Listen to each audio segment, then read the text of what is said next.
I am 27, and about 4 months ago, I met the girl of my dreams. Congratulations. She is hot, smart, funny, and has a great career. We went on 4 dates. It seemed like she was really into me, and we got along great.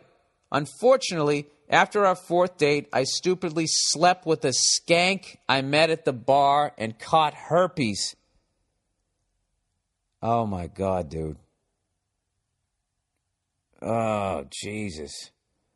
I've always been careful to use condoms, but that night I was too drunk to keep one on. I became very sick and immediately called the girl of my dreams and told her that I couldn't see her anymore without my explanation. Now I am both physically and mentally better, but I believe she has a boyfriend. My question is whether I should re-pursue a relationship with this girl or just move on and hope I find another one like her. Also, if I do, should I explain how and when I got herpes? If she becomes the mother of my children, I think I would feel guilty if I didn't. Yeah, dude, if you want to get her back, well, dude, did you already sleep with her? See, this is what happens when you lie. If you try and be like, well, if you're not going to own up to that shit. I know all the women right now are screaming. All the women are screaming, which is fair, because if a woman wrote this, I would be like, yeah, that's your fault for sleeping with that dirty dick. Dude, you got to totally come clean. You got to tell her exactly what happens.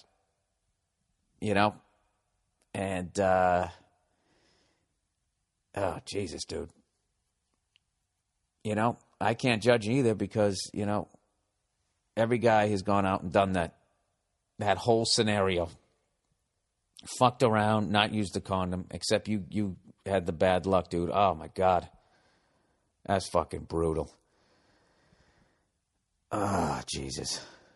Well, there you go, people. If that doesn't convince you to wear a condom and not sleep with a skank, because I even heard, you know, even if you wear a condom, you know, I don't know. They say you can still get it. It's fucking terrifying.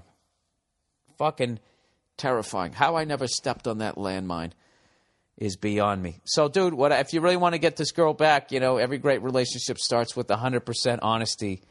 And I'm not going to lie to you. I think you know, dude, that's a hell of a hole to try and crawl out of. No pun intended. But from here on out, man, you can't do what that skank did to you. You got to be honest with people.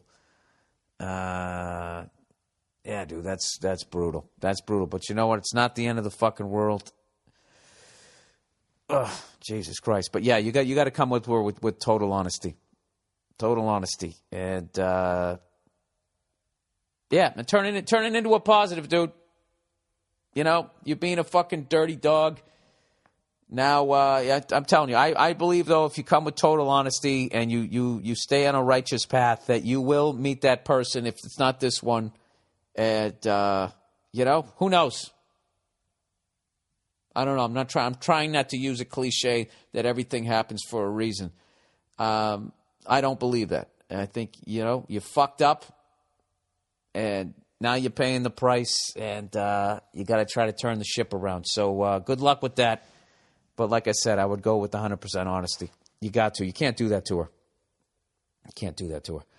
All right, advice from Japan. Bill, I'm 28, single, and I live in Japan. I'm originally from America, and I moved here after college. I'm a translator and speak decent Japanese. Jesus Christ, dude, how the fuck did you learn that? You know, I listen to French, Spanish, like that type of shit, Italian. That seems like, you know, you get a handle on it. But that's, how the fuck you jump on that shit is beyond me.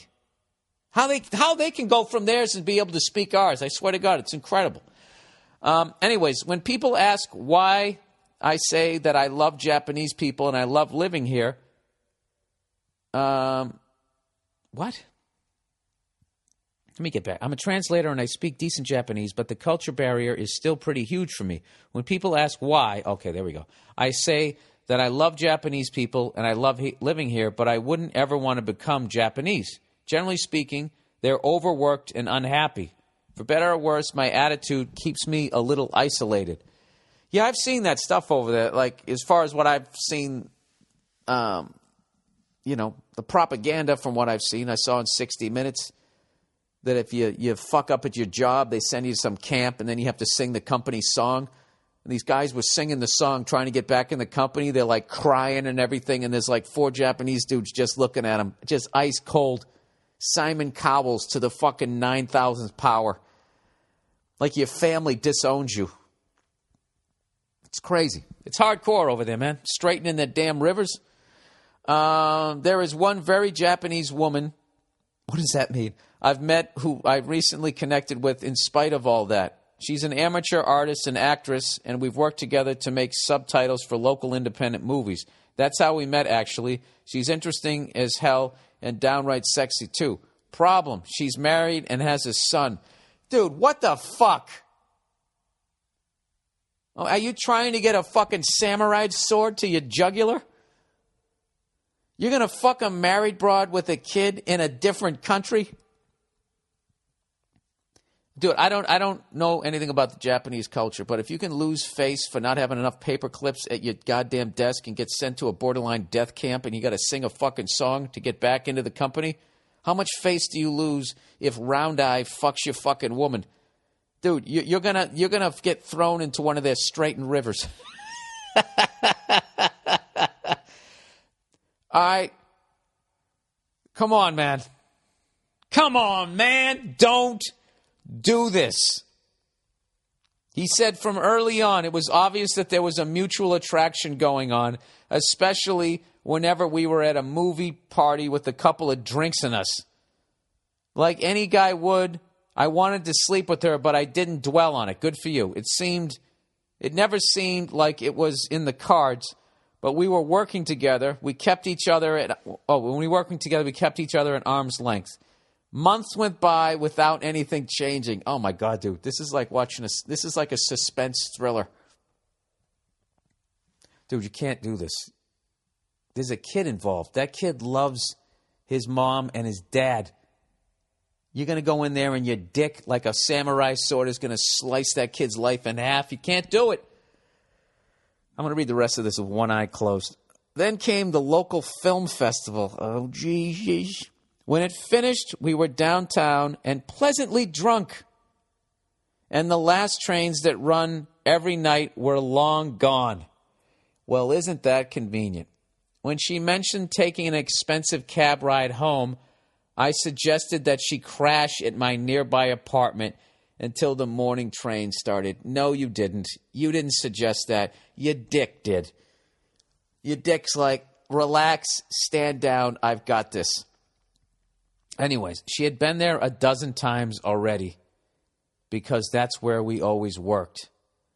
Oh, my God, dude. This is like some Red Shoe Diary going on here. I'll cut to the chase. In my apartment that night, she turned to me and asked point blank if I wanted to fuck. Wow, dude. At that point, I think all bets are off. Okay? Because I thought you were kind of seducing this girl. Now she's just like... Oh, Jesus. Well, maybe you should have.